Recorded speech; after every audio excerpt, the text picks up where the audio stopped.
All right, everyone, welcome back. It is episode 7 of the UnProfessionals with your boy Caesar.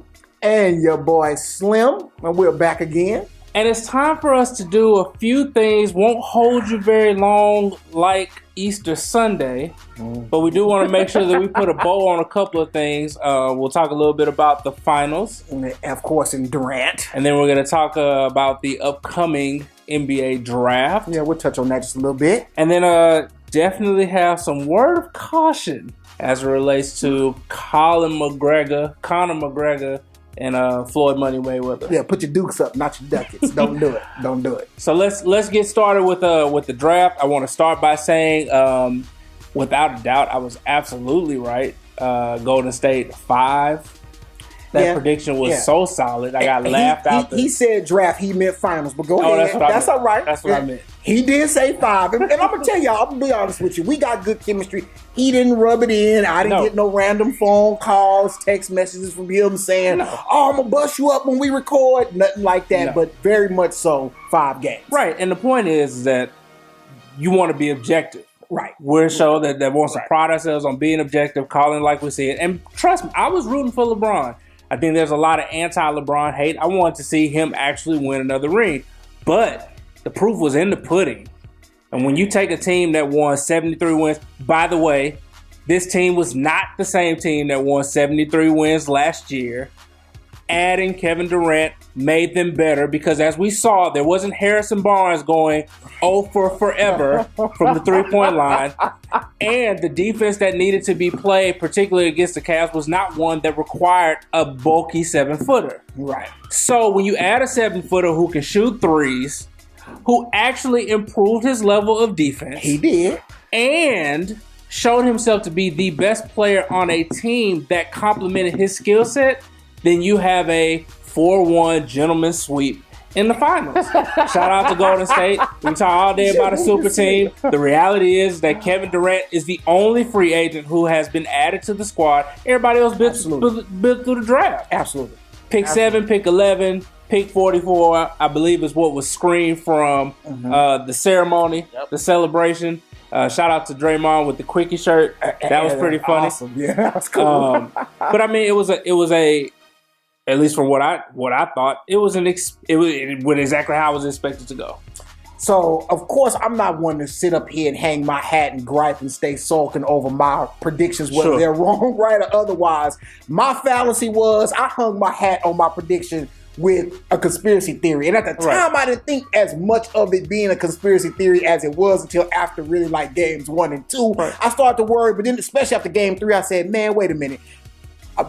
My logic wasn't as sound as I thought. Now, game 3 came down to the end. You know, LeBron let Durant walk right into that shot. But like Caesar's saying, Durant's not Harrison Barnes. And you can't allow that guy to do that. He said it in the post game. I've been practicing that shot my whole life. And so, yes, I think that later on in the series, namely game 4, Cleveland showed a little grit. That was too late to do that. They need to have game 4 needs to be game 3. And I think that if they win those 2 games at home, the complexion of the series changes a little bit. Sure. But just like when we did our comparison talk and we checked off the offense, the defense, the coaching, the X factor, and all that stuff like that, we both favored Golden State. And you're right. The proof was in the pudding. I'm thinking we're seeing one of the best teams ever assembled. Yeah. And I'm one of these type of people to where it's like, I wasn't all the way 100% cool with Durant choosing to go to the Golden State Warriors, but that's more on a moral basis. That's more playground. You know, you say you're not going, if you can't beat them, join them. Hey, that man went to that team within the rules. Right.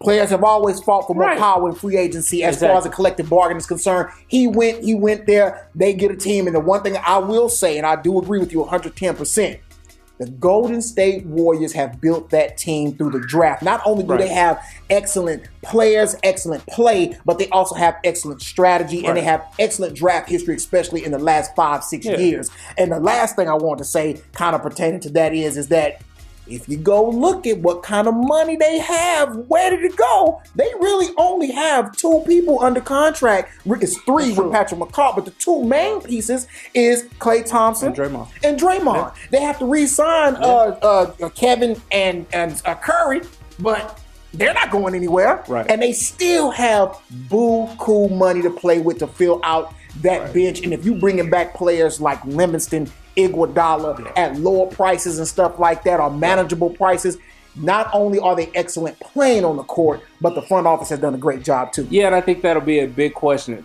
Will Curry and Durant, will they take a little less to make sure that you can give a competitive salary? Not so much to Iguodala. I think that he'll be willing to give the discount, but definitely to Livingston, who, I mean, he's shown that if you want to back the truck up a little bit and give him some money, I don't know if you want him starting. No. But if he's coming off as the sixth man off the bench, I mean, he's proven that he is a matchup nightmare, especially against smaller guards. Yes. But let me real quick go back to Durant.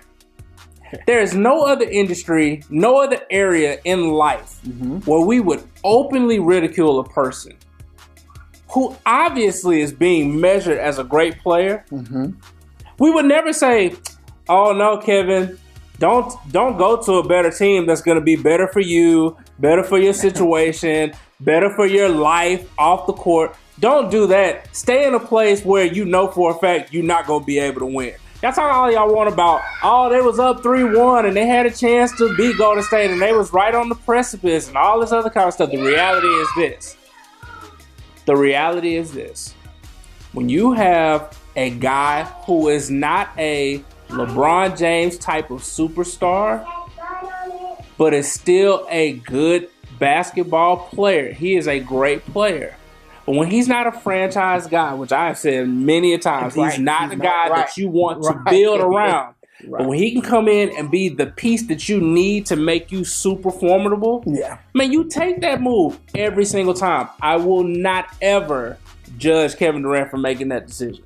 It obviously is the best decision that could have been made for him. Right. And y'all say what y'all want, him and Russell Westbrook. I never thought that they was going to work together. I never thought that they was going to be able to win as a tandem. Both of them guys are what I call superstar role players, and that's what they are. And, a lot of people will argue that the step he made was such an obvious, in the sense of he knew he was going to be successful in Golden State, and they say as a cop-out only because they were up 3-1 on the Warriors in the playoffs, a couple years back. And I get that, they could have been the Warriors. They could have been that team that always played to be, quote unquote, in the Western Conference Championship, and then also possibly going to the finals, and they were so close. But Golden State was a much more better fit. Sure.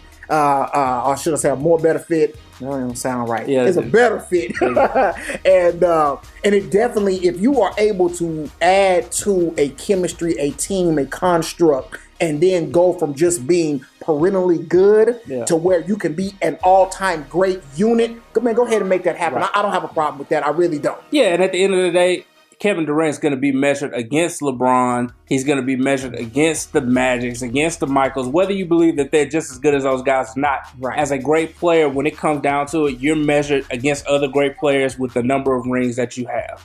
Charles Barkley, Karl Malone, two of the greatest power forwards I've ever seen, but they will come far behind Tim Duncan in a conversation about the greatest power forwards, mainly because outside of skill set, they got no rings. Right. John Stockton, okay, what kind of point guard do you think he is? He ain't got no rings. He lose that argument. Right. When measuring him against other great point guards, you lose if you don't win. It's been created that way. I don't know how we got here, but that's where we're at, and that's why I don't have no problem with Kevin Durant. Miss me with all that conversation. Keep it moving. So real quick tidbit.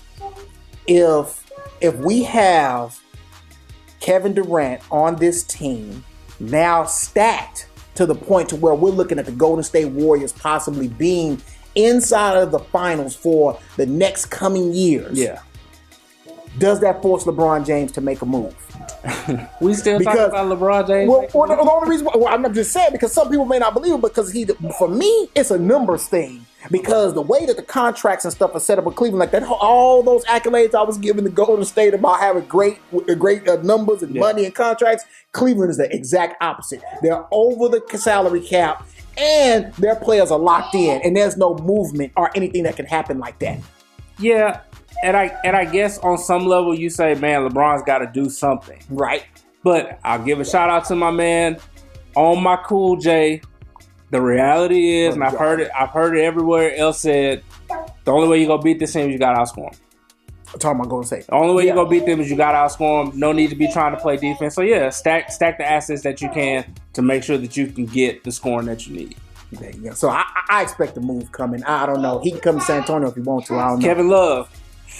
Ain't looking good for you, brother. Man, bro, I hate it might have to be you, but it's too much money tied in with Tristan and J.R. Smith, and ain't nobody trading for them. At all. Right there. Now that the Golden State issue is over, now that we've seen that championship, it's time to move on to the NBA draft. Yeah, look at some of these young players that's coming in. I think, there's a good crop of talent coming in, and we haven't been able to analyze everybody and try to predict exactly who's going where, but there is a few names and a few teams picking in those top spots where we may have to address. Yeah, and some of that's not even really important. I mean, again, unless you have a guy who is going to come onto the scene and transcend basketball, it always comes down to fit anyway. Absolutely. But it's been a trade that has already happened. Between the Celtics and the Sixers, and it really is a swap of picks in the first round. Right. Here's my thing.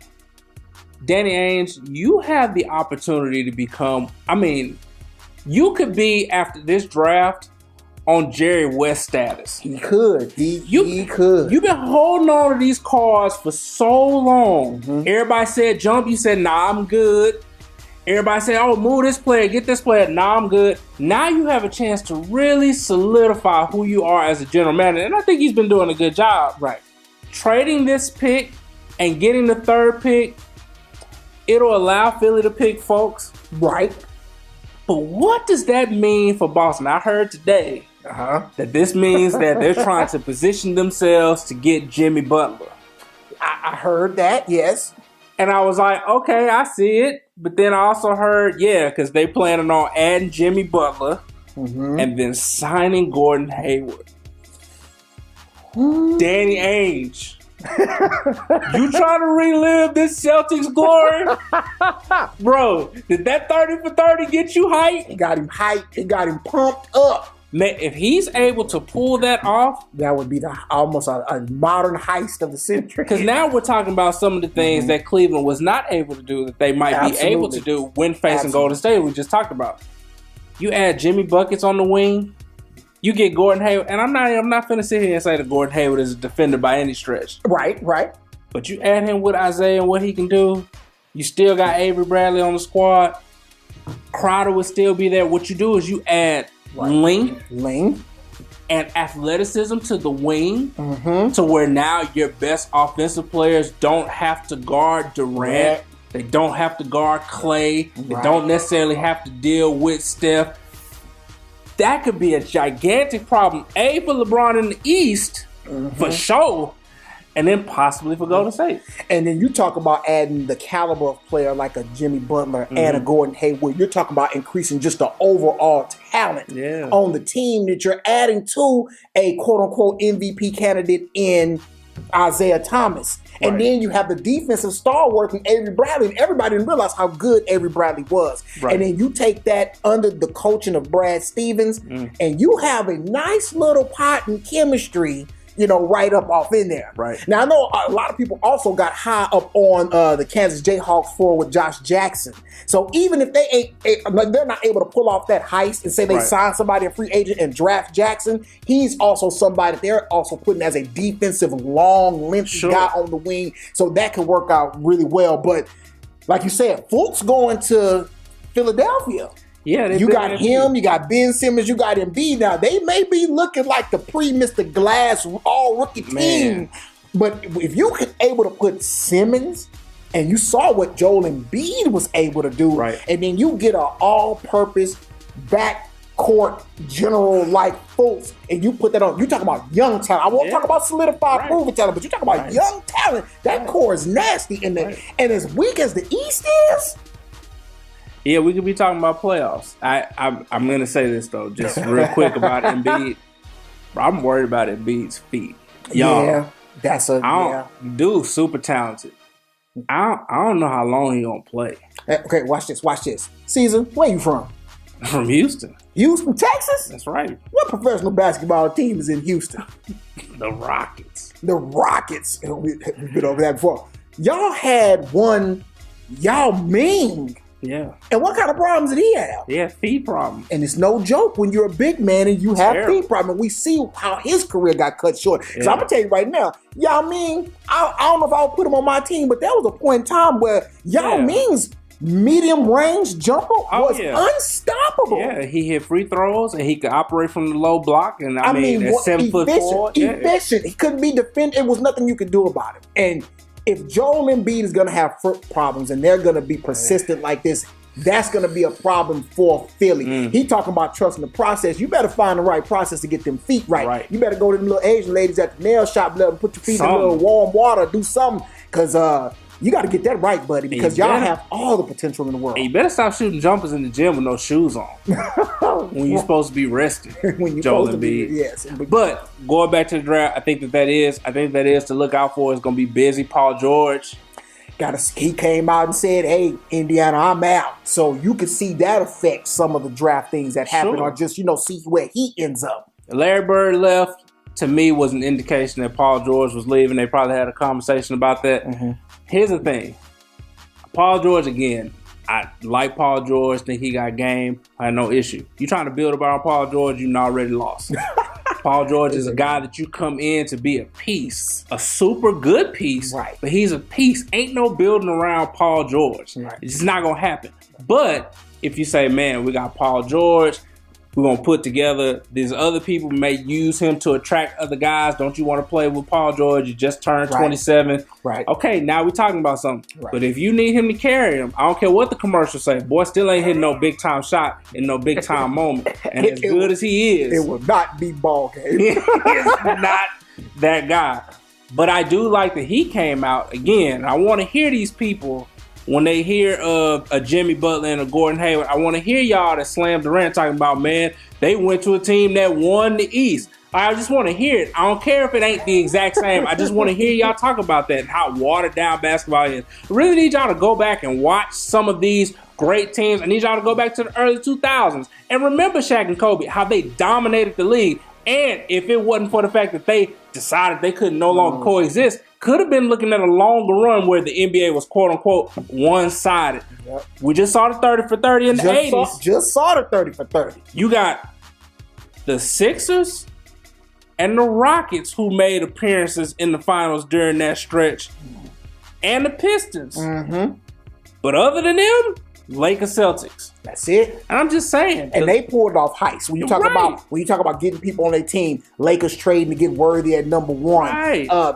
Boston trading and signing Luke Walton late in his career, and then almost pulling off the Lynn Bias thing without that unfortunate tragedy. So there is a player type response. And there's also the management. Exactly. And you have to stay good. Is any owner going to be mad at GM for bringing in a top rookie, a top free agent to a team that already won 60, 65, 70 balls?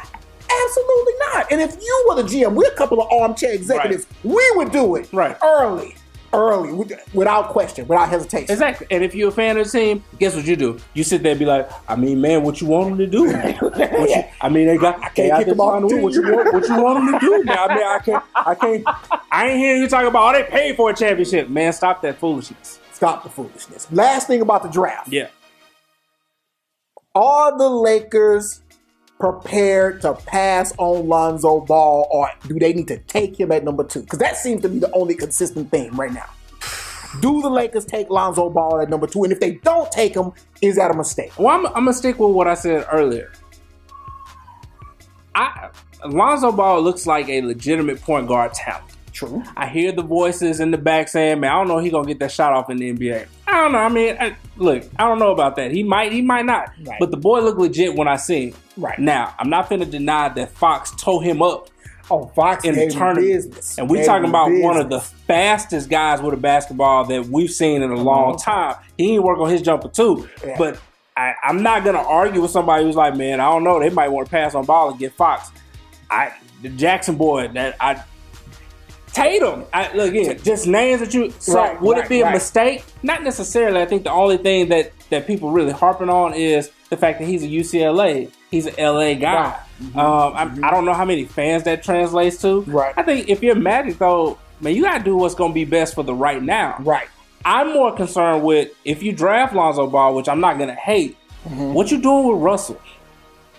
What you doing with some of these other assets not named Brandon Ingram? Right. Because I don't think that the Lakers can get by if they draft Ball and still be holding on to D'Angelo Russell and Julius Randle.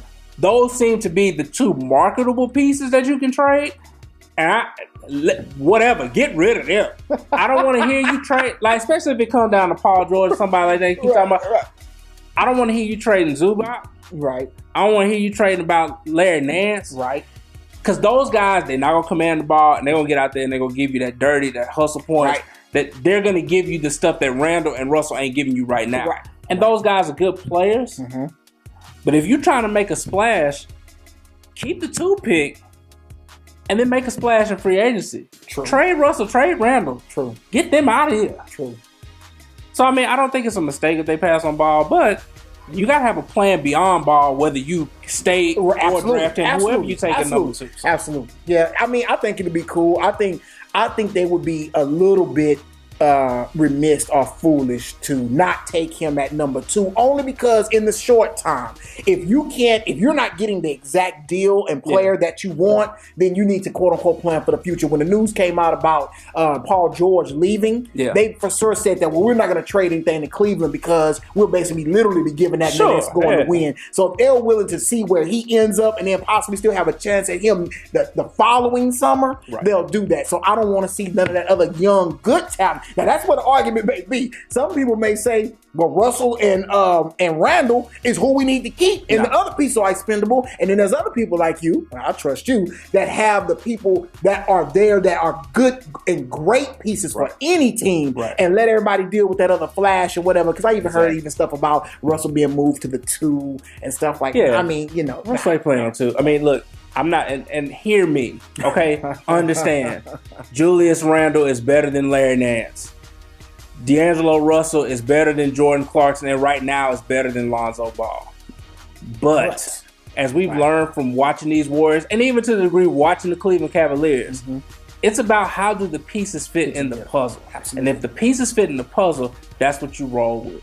That's what you roll with. You can't be afraid to get rid of aqua-fitting pieces to get what you want and what you need to become not just a winning team, but get back to that championship level. All right, so a little light prediction. Number 1 pick 6 is, I'm going to say, Fultz. Number 2, Lonzo Ball. Number 3, barring any kind of trade, I think Boston picks Josh Jackson. I think he proved himself to be good. And look for De'Aaron Fox to make a small jump. I think Phoenix picks at 4. Oh, man, they're kind of stacked at point guard and backcourt, but they don't have a guy like De'Aaron Fox. That's true. And I can see him. I think the 5th pick, I think, is like Sacramento. Hell, anybody. I can go to Sacramento and make them better at this point, so it doesn't even matter. So shout out to them. Yeah. Oh, real quick. DeJounte Murray for the Spurs.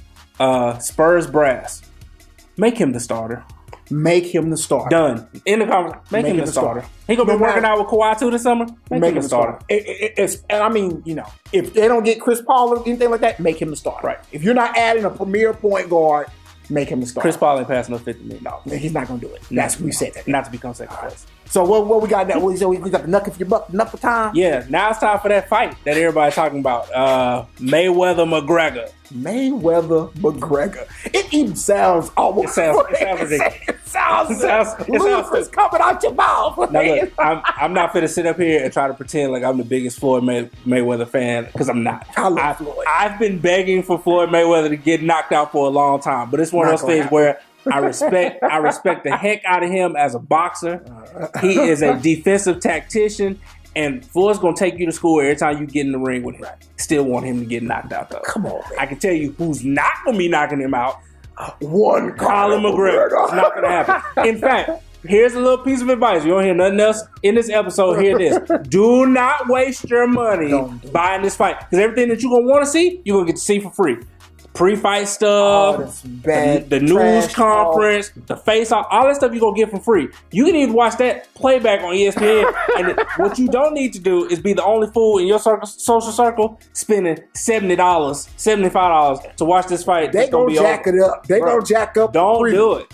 Don't do it. Reconsider. Do not fall for all of the fan fluff. And I was thinking about this, and this is the reason why everybody's getting so whatever. as much as people don't like Mayweather, that's why they like him. He's polarizing. Yeah. And then we love it to see all the money he spent or whatever. But then on top of that, he is the top boxer that we've seen in this lifetime. So you want, and just like you said, you've been begging for him to get knocked out. There's so many people, and there's so much stuff that plays into this.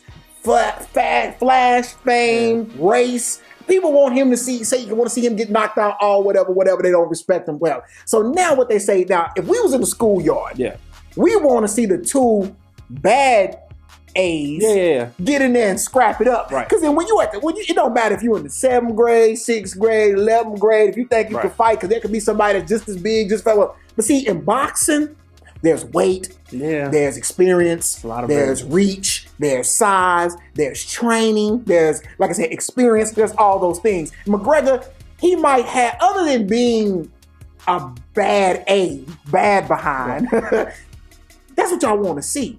But do y'all realize that what kind of disadvantage he's going to be? And this man fights in the octagon. He does not fight under the same rules and parameters as boxing. So Floyd Mayweather already is winning because he said, oh, you got to come fight in my yard. Right. You got to come fight on my porch. Because guess what's in the proximity of my porch? I know it well. Right. I know where all the cracks are. I know all the things. And then plus, my mom and them inside. So if something get out of hand, they'll come out. Right. He's already said, come over to my playing field. Conor McGregor, I just hope that, hey, you know what? Don't even open your mouth. Just open your wallet, man. Just open your wallet. Just be ready for the dollars to come in. Just open it up. Have it ready. Matter of fact, go open you a new bank account. And leave it dry. Find you a new account. And have that direct deposit. Have the purse go right into that so it can be all fresh and new. So you ain't even got to mix it up with none of your old money or nothing like that. Get you some red wine like LeBron. And just be ready. So I think Max Kellerman said that Conor McGregor won't land a punch. And then the people are going to sit up there and they're going to look and they're going to be like, no, he cold. I seen him knock out. And he punch a lot when he fight. It's going to be an absolute tragedy. Yeah, please don't believe Conor McGregor. Don't believe a lie. Do not pay for it. Find somebody else that's going to pay for it. Or get a bunch of friends, and if y'all can get enough friends to where it come out to like $2.50 per person, boom, call it a day, order you some wings, have a good time. But if one fool say that he get in the fight without asking for no money in return, be in that place. Yes. If there's a bar, pool hall, and somebody's gonna be showing it for free or maybe for like $5, go shoot pool. And that's what you're gonna do for the night. And then turn your attention to the screen for a little while. And that's it. But I really hope that it doesn't turn into a mockery. Like, I don't want to see, because when he fought Ortiz got frustrated with Mayweather, ended up headbutting him. So now he's not even an MMA fighter. Now you talking about Conor McGregor, who's used to ground and pound and all this grappling. If he gets frustrated and loses his bearings, I don't want to see nothing stupid like no arm locks, no elbows, no shivers, no takedowns. I don't want to see nothing like that. But something's telling me it could get foolish, and if that's the case, it's gonna get bad. I don't know if it's gonna get to that place. One, because I believe there's a clause in the contract, and one thing you're not gonna do if you're Conor McGregor is blow the gigantic financial payday that you're about to. I mean, you getting the kind of money that you may not have to go back to UFC, and if you do, it'll be only because you want to. Like you're gonna be getting that kind of shit. But then two, I mean, unless it gets real personal, like in all of the pre-hype stuff. He ain't gonna have no reason. Like, do you understand the amount of money that this dude is gonna be making? Yeah, it's only about maybe 10% of the possible earnings. But it's the most he's ever made. Easy. And Floyd Mayweather knows. That's why from day one he said, this is the only fight I'll take. Period. And this is how much money I want. Yeah. He didn't budge, and guess what we bought? Well, I don't know where I might see it. I might not. I might wait for the replay on YouTube or something. But I'll see it. Y'all all gonna see it. Floyd mess around and knock him out too. Oh, for sure. Because MMA, even go past round 3 or 4. It's a whole different type of taxing on the body. It's and some people say, well, UFC fighters got to put out more energy because they punch, kick, run around. That's all well and fine. Let that boy get winded. Don't have him punching and ain't got no stank on the punch left. He's going to be winded, exhausted. He's going to be in a realm that he's not used to. I heard that the longer the fight, the worse for McGregor. Mm-hmm. And then B, the more punches you miss, the less energy you have. And again, we talking about the greatest defensive boxer that we've ever seen. He's been boxing against boxers. He gonna miss a plethora of punches. I mean, I'd be surprised if it goes past 3. And if it go past 3, it's only because they want to make sure that the people get a little bit of something worth they time. I tell you who ain't paying for it. The unprofessionals are not paying at all. But we'll come to your house. We will. Hey, just shoot us an email. Matter of fact, yes, please always comment. Always let us know how you feeling. It's been a little while since we released some. I mean, we unprofessional, man. We got jobs and kids, obviously. Holiday school got out and all this other stuff like that. It just happens. It took us a while, but we still gonna bring you the LeBron Jordan comparison now that we have that completed, and he's now 3-5 in the finals. Yeah, and hopefully we'll bring up some different points that'll make it compelling for your thought process. Yeah, and apparently we have to include Kevin Durant in the discussion now, which is stupid. You can bring him up. He got one. He got one. It was good. He got one though. But yeah. That's it. We ain't got nothing else for you. Go ahead, like I said, comment and everything like that. Please shoot it to somebody else. Show it to your friends and everything like that, just so we can have more and more to talk about. And yeah, go ahead and send us some topics you may want us to hit on, because we about to hit this dry summer right quick. We waiting on football. Come on, OTAs. Come on, some of us are waiting on football. I can talk baseball, but I understand how people trip with that, but whatever. No, we'll talk some baseball. Like I say, it'll be like an education. We'll talk baseball. It's a lot of things I don't know. But until next time, as always, it is Slim and Caesar, and we are the Unprofessionals.